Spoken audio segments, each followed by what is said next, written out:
요즘처럼 경제적으로 어려운 시기 많은 분들이 빚으로 인해 고통을 겪고 계십니다. 이럴 때 도움이 되는 제도 중 하나가 바로 개인회생인데요. 그런데 막상 개인회생을 신청하려고 하면 어느 법원에 신청해야 하는지부터 막막한 분들이 많습니다. 오늘은 이와 관련된 구체적인 사례를 통해 관할 법원을 어떻게 판단해야 하는지 알아보겠습니다. 서울에 거주하며 자택 근처에서 작은 개인 사업체를 운영 중인 40대 남성 김모씨. 최근 사업이 어려워져 채무가 눈덩이처럼 불어났고 결국 개인회생 신청을 결심하게 되었습니다.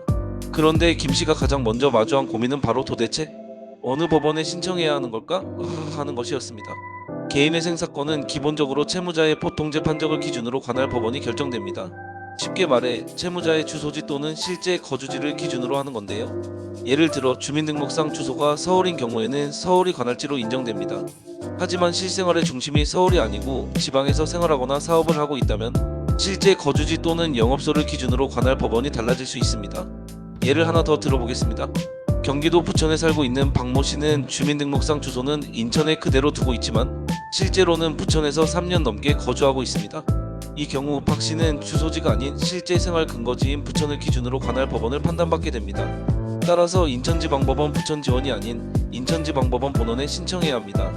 개인회생 사건은 지방법원 본원만 담당하기 때문에 지원에는 신청이 불가능합니다. 이 점 반드시 기억하셔야 합니다. 또 하나의 예외적인 상황도 있습니다. 채무자의 주소나 거주지가 명확하지 않은 경우입니다.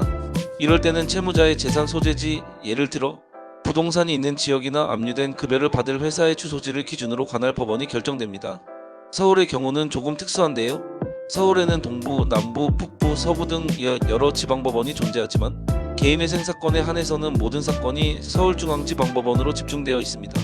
따라서 서울 거주자이거나 서울에서 사업을 하고 있는 경우라면 주소나 거주지, 사업장 위치와 관계없이 서울중앙지방법원에 신청해야 합니다. 다시 김씨의 사례로 돌아가 보겠습니다.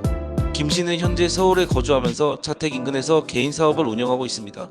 주민등록상 주소도 서울이고 사업장도 서울에 있습니다. 이 경우에는 관할 법원을 고민할 필요 없이 서울중앙지방법원에 개인회생 신청을 하면 되는 것입니다. 개인회생은 새로운 출발을 위한 중요한 첫걸음입니다. 하지만 신청 과정에서 사소한 절차나 기준을 잘못 이해하면 되레 시간이 지체되거나 신청이 반려될 수 있습니다. 오늘 안내해드린 관할 법원에 대한 기준을 참고하셔서 여러분의 재정회복 여정에 도움이 되시길 바랍니다. 지금까지 개인회생 신청 시 관할 법원에 대한 소식이었습니다.